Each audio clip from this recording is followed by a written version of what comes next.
Na era digital, cada clique molda não apenas o que mostramos, mas quem somos. Hoje, ser jovem significa navegar entre o real e o virtual, entre likes e comentários. A internet é o espelho moderno, e no meio de tudo isso, quem você realmente é.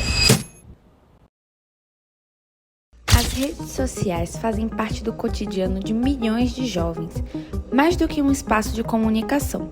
Elas se tornam um lugar de exposição, comparação e construção de identidade. Você já se comparou com alguém nas redes sociais? Como isso te afetou? Sim, eu já me comparei muito nas redes sociais e isso me afetou de uma forma meio silenciosa. Às vezes eu me senti insuficiente, como se não fosse bonito o bastante, ou como se meu corpo não fosse bonito. Mas com o tempo eu entendi que a gente não deve se comparar, porque cada um tem sua beleza, seja interior ou não, e a gente não precisa se importar com o que os outros pensam. Oi, gente! Meu nome é Camila Maia, sou psicóloga clínica organizacional com especialização em gestão de pessoas e recursos humanos. Atuo em clínica e também em demandas empresariais. Quais são os principais impactos da internet na formação da identidade dos adolescentes? A internet hoje é muito importante para essa formação. Ela tem pontos aí que são muitos positivos e também muitos negativos, né? Isso depende da forma com que o adolescente recebe e tem acesso a essas informações. Então a gente percebe que como positivo a gente vê as interações sociais, então ela facilita muito esse processo, aumenta o índice de criatividade, estímulos, mas por outro lado a gente tem alguns aspectos que é a interpessoalidade, ou seja, as relações elas acabam construindo uma crença de um corpo perfeito, de um estereotipo perfeito, e isso acaba contribuindo para um sofrimento mental aí nessa fase do desenvolvimento. Como as redes sociais afetam a saúde mental dos jovens? Hoje em dia a gente percebe um índice muito grande de jovens adoecidos por comparar a sua vida às fatos e fotos que veem nas redes. A gente percebe que existe um sofrimento mental em achar que a vida do outro é sempre muito perfeita e que a deles é cheia de problemas, cheia de demandas.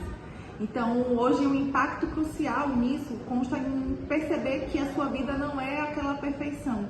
Eu costumo dizer que a gente tem o nosso eu ideal e o nosso eu real. E muitas vezes esse sofrimento existe porque eu nego o meu eu real e eu fico elaborando pensamentos e falas de um eu ideal que muitas vezes é postado, mas que também não é vivido. O que você recomenda para ajudar adolescentes a lidar com a pressão online?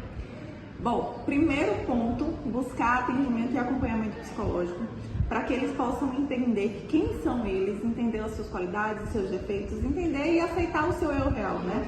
E ajustar aquilo que não te agrada, que não te faz bem.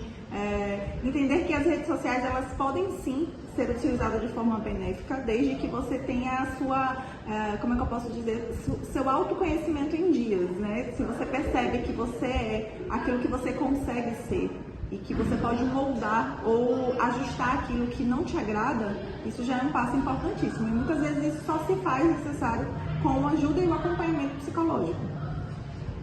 Que mensagem você gostaria de passar para os adolescentes sobre a construção da identidade? Essa fase que vocês estão vivendo é uma fase crucial no desenvolvimento moral, psicológico. Então, eu acho que a gente perde muito tempo idealizando uma adolescência e deixando de vivê-la como de fato precisa. Então a mensagem que eu quero dizer para vocês é que não existe vida perfeita, né? E existe a vida que a gente consegue construir. E muitas vezes a gente gasta tanto tempo nas redes sociais e esquece de viver a vida no aqui e agora, no eu real.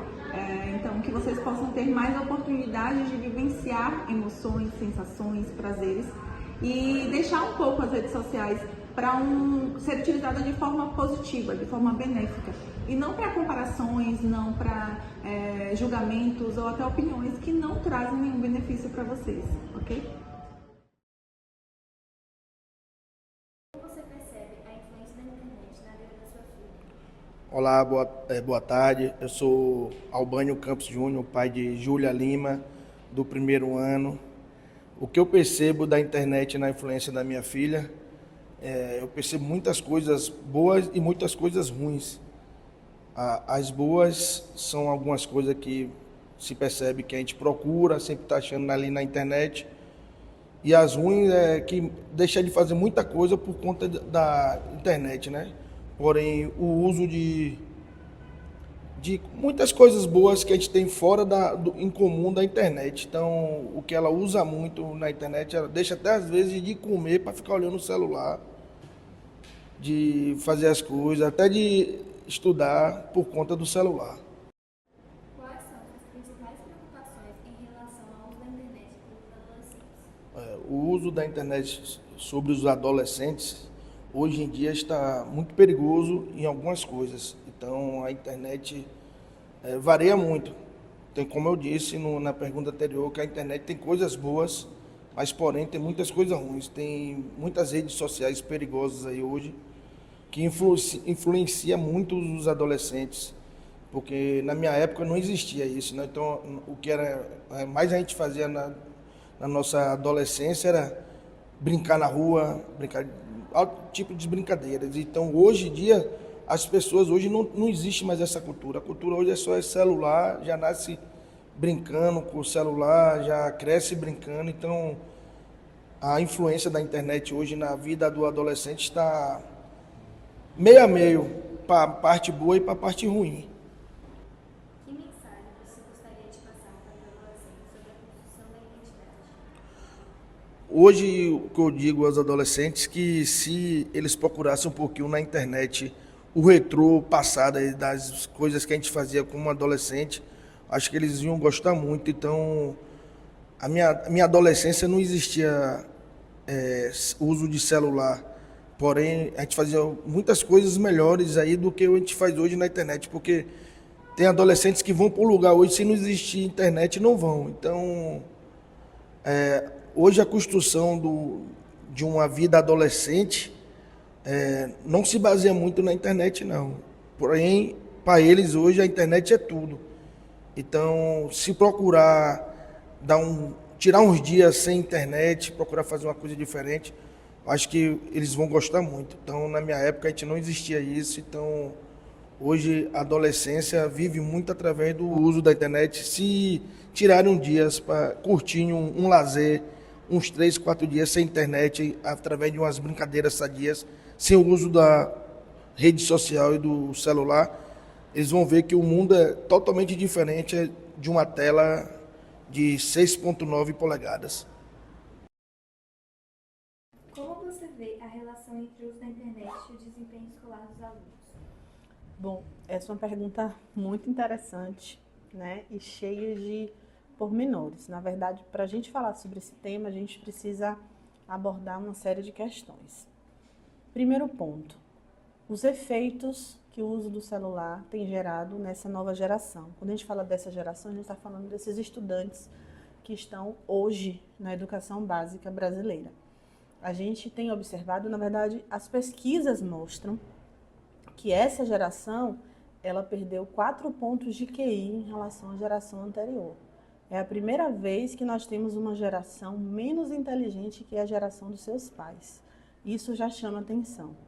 Uma outra coisa é que as pesquisas mais recentes, né, na área da educação mostram que os alunos estão desaprendendo habilidades básicas. Por exemplo, desaprendendo a pensar.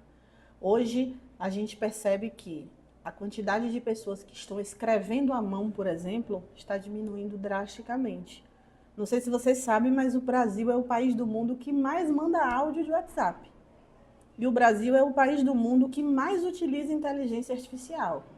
E aí a gente precisa pensar sobre essa questão. Isso tem gerado benefícios? Já vimos que não. O que as estatísticas mais recentes mostram é que está havendo um movimento de desinteligência por parte dos nossos jovens. Provocado pelo quê? Provocado pelo estímulo rápido, por muita informação, né? Lembrando que informação não é conhecimento. Então, nós temos uma geração que tem a maior quantidade de informação possível, mas que não transforma isso em conhecimento. O que é que os países de primeiro mundo perceberam? Primeiro, foi aquele start de educação 4.0, educação 5.0, de educação tecnológica. Vamos injetar tecnologia nas escolas, vamos instrumentalizar o professor. E aí os países de primeiro mundo começaram a perceber os prejuízos e começaram a reverter esse processo. A Suíça, que era o país mais tecnológico na área da educação, por exemplo, começou a retirar a tecnologia das salas de aula, a voltar para o método analógico, a voltar a escrever no caderno, a voltar a escrever de letra cursiva. Escrever à mão, por exemplo, ativa todas as áreas do cérebro. E isso gerou um movimento dominó, né? Outros países foram aderindo.